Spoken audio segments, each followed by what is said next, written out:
Coming up today on Inside Utah Politics, Gehrke's take on the big issues. We're checking in with Salt Lake Tribune political columnist Robert Gehrke to get his unique perspective on the topics people are talking about in Utah politics. Plus, a big week for the special counsel investigation. The president's former attorney pleads guilty, and his former campaign manager is found guilty. What does that mean for him? Our panel weighs in. Time now for Inside Utah Politics. Good Sunday morning, and thanks so much for joining us for Inside Utah Politics. I'm Glenn Mills. We begin this morning with Salt Lake Tribune political columnist Robert Gehrke. Robert, welcome back to the show. Always fun to have you on. Hey, thank you for having me. You've been getting under some people's skin of late. It's my job, yeah. Yeah, let's talk a little bit about that. Of course, just a fascinating year with the ballot initiatives in general, but one specifically you've written about recently was the Better Boundaries. Right. Your thoughts there as we approach closer to Election Day? Well, I was a little bit surprised that this one had as much support as it did to get on the ballot, but I think right now it looks pretty good. There's not a concerted opposition movement against it like we've seen for the medical marijuana, for example.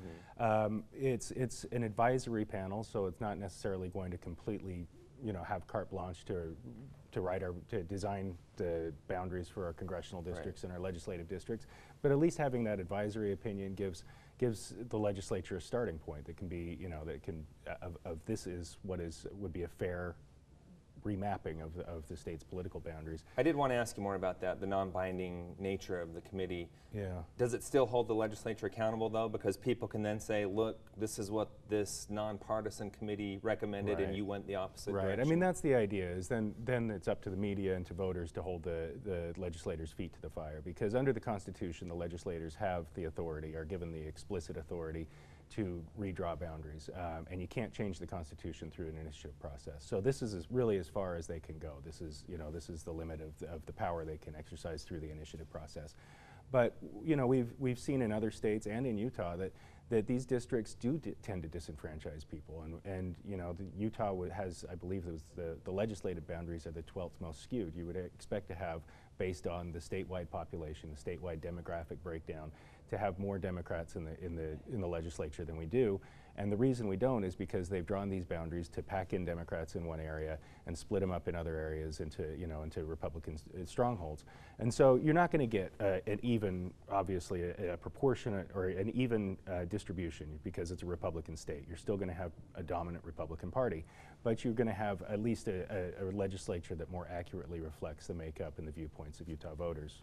You made the argument that the districts are basically put together by lifers in the legislature, and President Niederhauser took exception to that, and he fired back at you. He did. He made the argument that, if I'm a lifer, I sure did a lousy job. Right. Your thoughts on his response? Well, he served a long time in the legislature in that district that was created for him, and he's leaving on his own accord.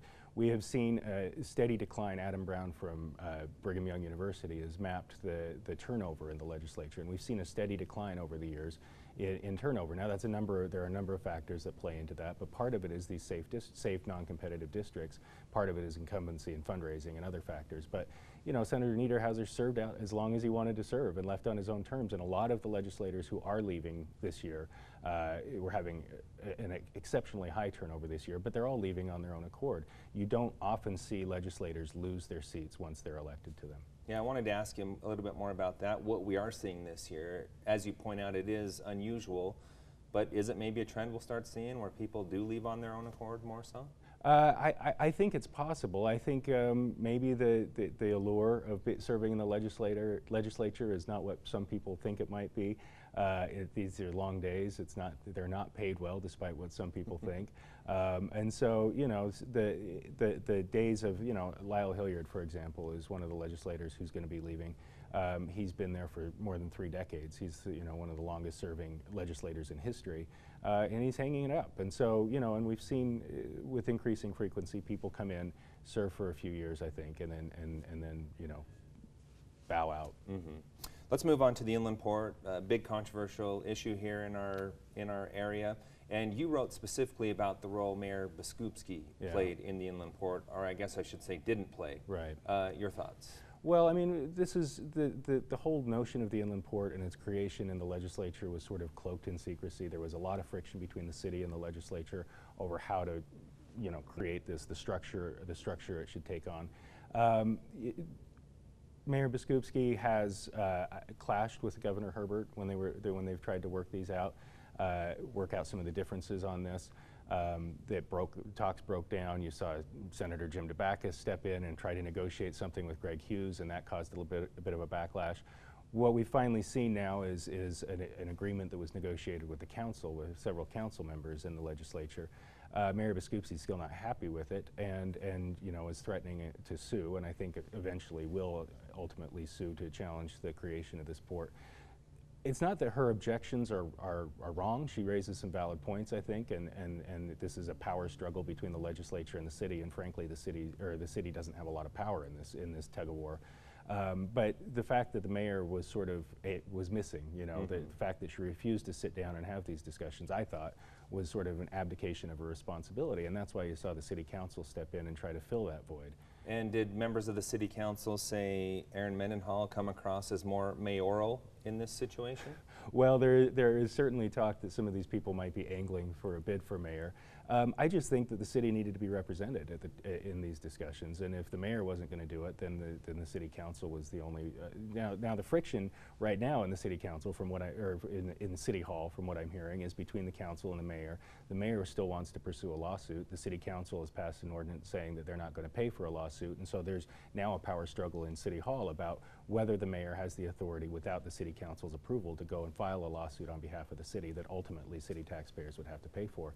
There is a case to be made that the legislature overstepped its bounds, because constitutionally, again, the legislature can't take away a power that is normally a city function through a legislative fiat, and that's what has happened here with the inland port, taking this tax increment, taking this land use planning, and some of the other aspects of it. So there is a case to be made, and I think the mayor is going to do her darndest to try to make it. Yeah, and as you point out, the city council said, look, it's moving forward, we might as well have a seat at the table. Yeah, I mean, you can complain about the direction the bus is going, or else you can help try to steer it, and so that's why they stepped into the fray. Okay, let's move on to Operation Rio Grande. You had a couple pretty fascinating pieces on that. I'd like to focus on the one where you actually met with people who were in different stages of the operation, being impacted by it on different ways. What did you learn from that, as we now are just over the 1 year mark? Right. Yeah, I mean, that was sort of we're hanging it on the 1 year anniversary of Operation Rio Grande, or at least the law enforcement element of it, the crackdown of it.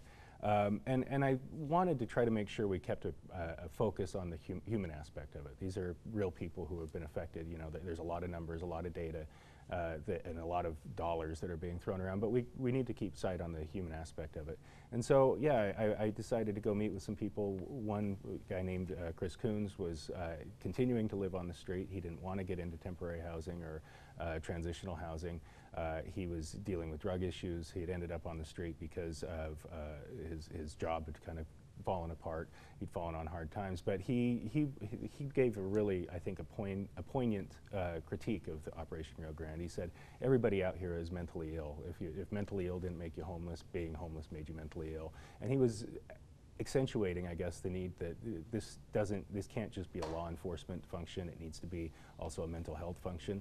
I spoke with a young woman named Emily Blaine, who likewise had drug issues for most of her life. She'd lost her children. She was living on the streets, unable to go to the shelter because she had warrants, and she just one day decided to turn herself in, or else she was going to die. She ended up at Odyssey House going through drug treatment, moving on to a permanent housing situation, and just trying to put her life back together. And she did that through some of these same programs that the Operation Rio Grande has created, or at least expanded. And then I talked to a guy named Fabian Yazzie, who likewise, he had ended up on the street. He was living in the shelter with his wife, unable to find enough work to try to make ends meet, and he got into a program, the Dignity of Work program, which was created for Operation Rio Grande, and it trained him to be a framer. And he's been working for a framing company here. Gets up at 5 o'clock in the morning and heads to his job, and works all day.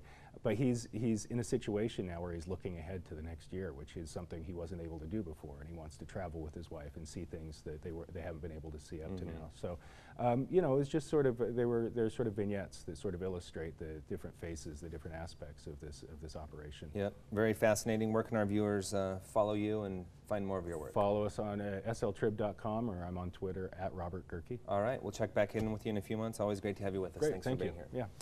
Still to come on Inside Utah Politics, our schools now officially launches its campaign to convince you to vote yes on question 1. Our panel will debate the potential gas tax increase a little bit later. But first, charter schools celebrating a major milestone this year. We take a look back at the role they play in Utah education and what the future holds.